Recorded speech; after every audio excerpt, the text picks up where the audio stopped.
Hello guys, welcome back to another video. और इस video में हम सीखने वाले हैं एक नया कॉन्सेप्ट जो कि है स्क्वायर ऑफ ऑपोजिशन। अगेन इससे दो क्वेश्चन तो आते ही हैं हर बार यूजीसी नेट के पेपर वन के क्वेश्चन में। तो भाई ये बहुत इंपॉर्टेंट बनता है, दो क्वेश्चन यानी 4 मार्क्स, और बहुत मायने रखते हैं ये एक एक दो दो नंबर। ठीक है, सो गाइस स्टार्ट करते हैं फटाफट से इस इंटरेस्टिंग कॉन्सेप्ट को। Let's begin. तो फटाफट से मैं बता दूं उन लर्नर्स को जो यूजीसी नेट की कोचिंग सर्च कर रहे हैं, देख रहे हैं ऑफलाइन मोड में, जहाँ पे वो चाहते हैं कि वो 1 to 1 इंटरैक्ट कर सके अपने टीचर के साथ, because it is not possible online. तो दिस इस नंबर पे कॉल करो। और for more information, our institute is in Delhi, and Delhi में, साउथ दिल्ली में, Hauz Khas metro station gate number 4 के बिल्कुल बाहर ही है, कालू सराय में। So guys you can contact. अब चलते हैं फटाफट से क्वेश्चन पे। क्वेश्चन क्या कह रहा है, without wasting any time question देखते हैं। The preposition no S R P. तो भाई एक स्टेटमेंट है हमारे सामने, no S R P correspond to which type of categorical preposition। तो भाई एक सेकंड सुनते हैं। पहले तो चार टाइप की स्टेटमेंट होती है, आपको ये चीज का पता होना चाहिए। कौन कौन सी टाइप की होती है? या तो ऑल,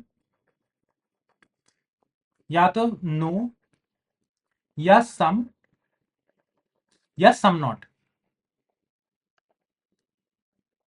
इसमें क्या है देखो, यहाँ पे क्या दे रखा है, नो एस आर पी, यानी नो एस आर पी हमारा ये वाला है।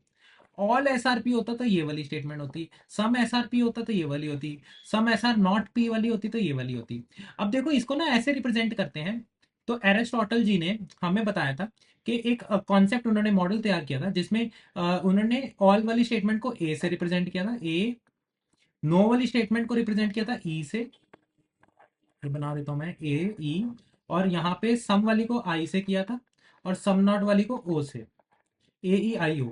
ठीक है, तो ये कुछ हमारे रिप्रेजेंटेशन के लिए उन्होंने ऐसे रिप्रेजेंट किया था। ठीक है, तो यहां पर अब आपको क्लियरली विजिबल है कि अगर ये एरिस्टोटल जी ने जो हमारे को मॉडल दिया था, उसमें उसके अकॉर्डिंगली हमारा ए रिप्रेजेंट करता है ऑल को, ई रिप्रेजेंट करता है नो को। तो इसका क्या है, the preposition no S R P corresponds to which of the following preposition which is no S R P will be E. Again इसका आंसर नंबर 2 है। So this is the correct answer. इसके अलावा इन्होंने जो model दिया था, मैं एक बार फटाफट से ब्रीफली आपको बता देता हूं। तो इन ई और ए के बीच में जो रिलेशनशिप होता है उसको कॉन्ट्ररी बोलते हैं। ठीक है, और जो आई और ओ के बीच में जो रिलेशनशिप होता है वो सब कॉन्ट्ररी होता है। अब ए और आई हो, या फिर ई और ओ हो, इन दोनों के बीच में जो भी रिलेशनशिप होता है वो हमारा सब ऑल्टरनेशन होता है।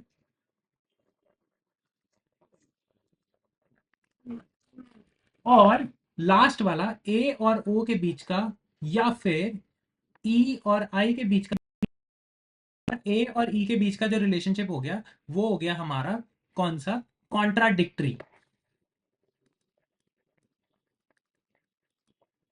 ठीक है, तो चलिए इस वीडियो को यहीं पे एंड करते हैं। और आई होप ये आपको वीडियो में सब समझ में आया होगा। और अगर समझ में आया है तो please make sure to like this video, and channel को सब्सक्राइब कर लेना for more such important videos from the examination point of view of UGC NET exam. और इस नंबर पे कॉल करना अगर आप इंटरेस्टेड हो कोचिंग में। Thank you so much guys, will meet you in the next video.